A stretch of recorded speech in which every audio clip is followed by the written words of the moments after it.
You've searched me out, just to fight with me. What's the meaning of this? Right.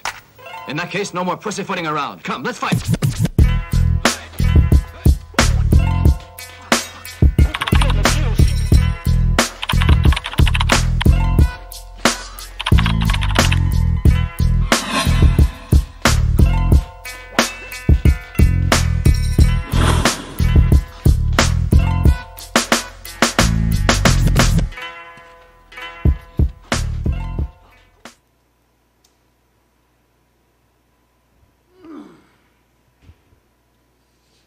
Jay, congratulations on an impressive performance, one that certainly didn't come easy, of course. You know, you knew Kelvin was a tough guy, so talk to me about how you're feeling right now after a win like that.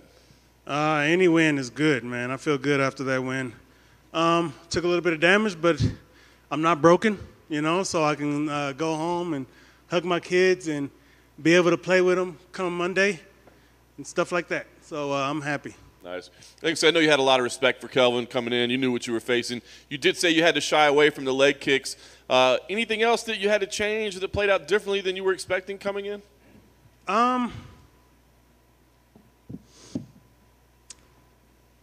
You know, I knew his jab was pretty long and I don't want to say hard to read, but I guess I'll say hard to read.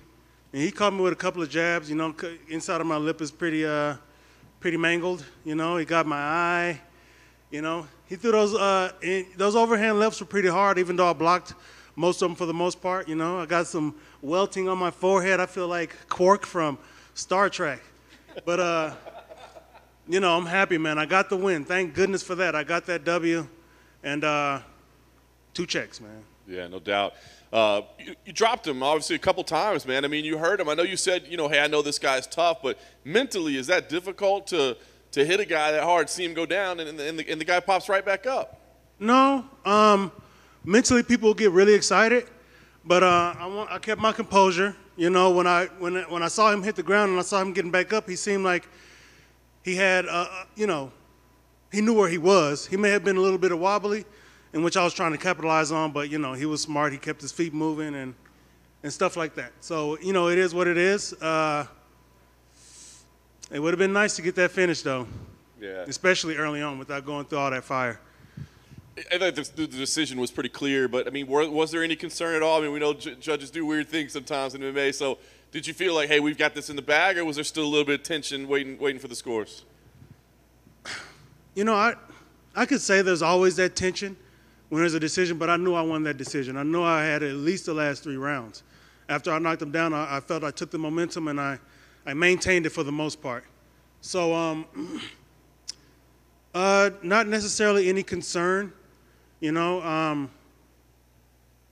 No. Nice. I know you said the title shot's what you want, and this one wasn't a fight that you really wanted, right? But you accepted it because it was all that was there. Would you accept something down the rankings again? I mean, are there any names? You said, you know, if it's the right name, is the right name only those ones at the top, or are there other names that might make sense for you? It's either title or contender, you know. It was supposed to be Costa, but that didn't happen, you know. I really needed to fight. So I don't think Izzy and Robert are going to fight until next year. So that's what, 4, 5, 6 months even? And then another 3, 4 months after that. I can't wait that long.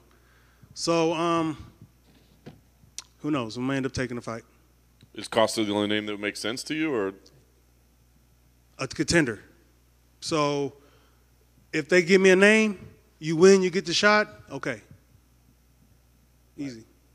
I guess lastly for me, how soon would you like to get something booked? And like you said, you can't wait that long. When would you like to fight again? I would say the end of the year, beginning of, what is it, 2021, 2022?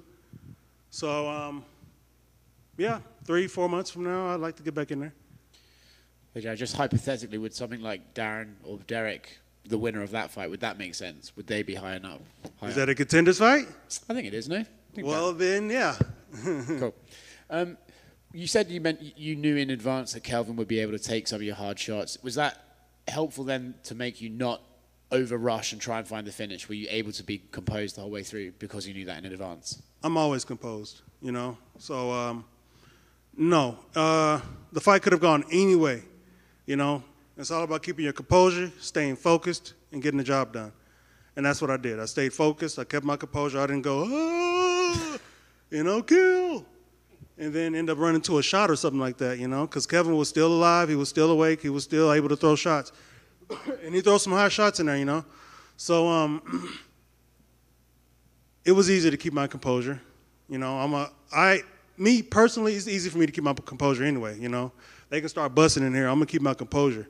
It's going to be like an action movie in my head. Oh, let's get cover. Where's the nearest exit? Where's the bad guys? Can I take them out? No, get out of here. You know, stuff like that. Cool. You mentioned about his jab. I'm curious, is Kelvin one of those guys where his movement is kind of unique, so you sort of need to take a round to get used to his feints and his head movement and his footwork? Everybody's unique, you know. Everybody has their own little thing. Kelvin for sure. You know, he's a shorter, stockier build, so he was very efficient in getting into range to throw his shots. But I was efficient in keeping my feet moving. My coaches were efficient in keeping my feet moving, and I wasn't there to catch a lot of those shots. So, you know, I was prepared to hit him, and you know, him maybe not go away. You know, you can't knock them all out. You know, even though I know I have the ability to. But, you know, fights go the way fights go. You know, you can't really predict the fight. That's why I don't like calling fights. Everybody asks me, who do you think is going to win? I'm like, I don't know. It's a fight. So I wish people would quit asking me that, to be honest.